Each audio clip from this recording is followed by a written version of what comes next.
संत रामपाल जी महाराज का जो प्रकरण है वो एक बात और सिद्ध कर सकता है कि आप आदमी को तो कैद कर सकते हैं, लेकिन आप आदमी के विचारों को कैद नहीं कर सकते। लेकिन दर्शकों को ये सोचना चाहिए कि इस पंथ को आगे बढ़ाने के लिए उनके गुरु ने पूरा जीवन ही न्यौछावर कर दिया है। चाहे बेशक से लोगों ने गालियां तक उनको दी हैं, लोगों ने पत्थर तक उनको मारे हैं, लेकिन वो दृढ़ रहे, चाहे बेशक जेल तक काट ली। लेकिन मैंने जितनी भी उनकी वीडियो देखी है ना, चाहे कैसा भी समय आया, वो अपने विचारों से डिगे नहीं।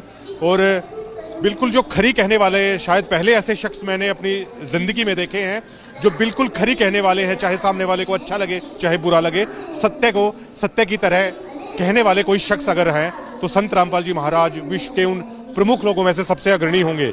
जो सत्य को उन्होंने सत्य की तरह कहा, उसके लिए बेशक से कितनी कुर्बानियां उनको देनी पड़ी।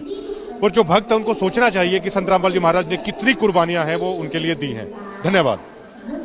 इस आश्रम को ताला लगा दिया गया था। जब जो विरोधी थे, शायद उन्होंने सोचा था कि चाहे वो अनुयायी हो, चाहे ये पंथ हो, चाहे संत रामपाल जी महाराज हो, बोथ आर डिस्ट्रॉयड, कि अब वो खत्म हो चुके हैं।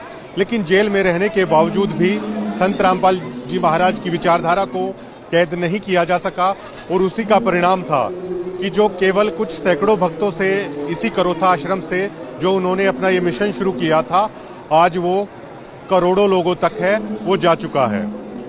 मेरे पीछे आप देख सकते हैं कि भारी तादाद में आज यहाँ पर जो महिलाएं डिवोटी हैं संत रामपाल जी महाराज की, चाहे जो पुरुष डिवोटी हैं संत रामपाल जी महाराज के, वो यहाँ पर उमड़े हैं। और उनसे पूछने की भी ज़रूरत नहीं है, उनके चेहरे खुद ब खुद ये बयां कर देंगे कि उन्हें कितनी खुशी हो रही है कि सालों के बाद सतलोक आश्रम करोथा में फिर से सत्संग शुरू होने जा रहा है।